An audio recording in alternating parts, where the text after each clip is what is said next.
This is the first printing of the British version. This is the first printing of the American version, and that's the first and so far only printing of the Ghostbusters 2 novelization. What's the difference in the British and American? They're by two different authors, and they are two completely different stories. I had to get a friend of mine to obtain me the British version through a book company that he had a friend at, and it cost him about $10 to get it for me, and the price I can see on the back was originally around $3 in American money. How did you get interested in this collection? Well, of course, the movie Ghostbusters came out in 1984, and originally I didn't want to see it. I had some friends who took me to see it that summer on vacation, and I enjoyed the film. I left it loving it. Didn't really think anything about it. Then in 1986, they ran it on cable, and as happens when they do something on cable, they absolutely run it into the ground. And the more I saw it, the more I liked it, and I started memorizing it, really fell in love with it. That same year, 1986, they came out with the Saturday morning TV show on ABC, which was the real Ghostbusters cartoon show. And I was going to be out of town the day the first episode premiered, so I taped it. I came back, watched it. Next weekend, I decided I would tape the second one, and it's well over 130 cartoons by now, and I have every one of those on tape. Is this your only collection? No, I've collected several things, usually dealing with movies or toy lines. Ghostbusters is one of those rare multimedia events that transpires from movies to TV to comic books to toys. The first one was Star Wars. I began with Star Wars like everyone I suppose did back when I was 7 years old. Started very simply with an R2-D2 and a C-3PO, and it just soon overwhelmed and mushroomed and overgrew the house. So your collection ranges from comic books to autographs to scripts to what?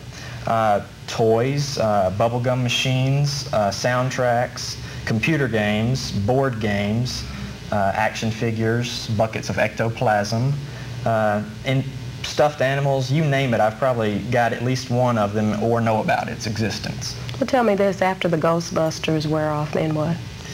I don't know. I really don't. I hadn't expected this collection to become as big as it did. Ernie Hudson, the actor who played Winston Zeddemore in both films, he was on an interview show, and he said that he was just dumbfounded that it had kept popular so long. And the first film came out 5 years ago, and he said it was really amazing that it had lasted as long as it did, and that's the way I feel. I thought, you know, after Ghostbusters, nothing would happen. Then the cartoon came, and it kept it alive, and then the comic book came and kept it alive, and then the sequel came and kept it alive, and that got the cartoon renewed. So I don't know. I don't know if there's an end in sight for this one. Rick Moranis, the actor, he said on a show that he was walking around the set of Ghostbusters 2 saying, "Hey, let's do a series, Thursday nights, 9:30 Ghostbusters." Well, you have a picture of Rick Moranis. Yeah, here. I was very lucky to get this. A pen pal of mine had sent me an address for Rick Moranis, and I really didn't know if it would pay off. It was through his agency, the Agency for the Performing Arts in Los Angeles,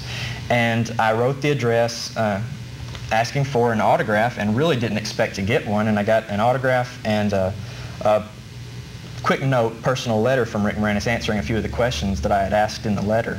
I was really happy to get that. I only have about 4 autographs of people dealing with Ghostbusters to date.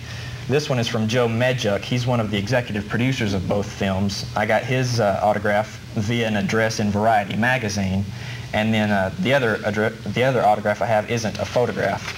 It's simply the other executive producer, Michael C. Gross, yeah. Not the Michael Gross that's on Family Ties. I understand that the fella that sent you the novelization on the British version had something to do with the comic books. Yes, he is, for all practical purposes, the only writer of the comic book, and I became pen pals with him when I wrote a letter to the comic book. He responded, and it's been a beautiful friendship. He's been sending me scripts of the comic books, original art from the comic books. He sent me the British novelization. He sent me Making Ghostbusters. He sent me scripts of both films.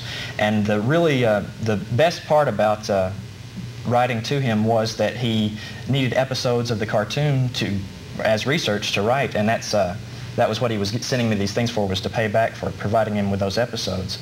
And he used a suggestion of mine for the title of one of the comic books. And it was last month's issue, the October issue, called Samhain Chanted Evening, and I got the title suggestion credit there right next to his writing I saw credit. That. And I was very excited about that. I was sweating bullets that would finally see print. That's very nice. Alex, thank you for being here. I wish we had more time, but we don't. But please come back. I will if you want me to. Sure, thanks. Thank you. Scene Around will return in just a minute.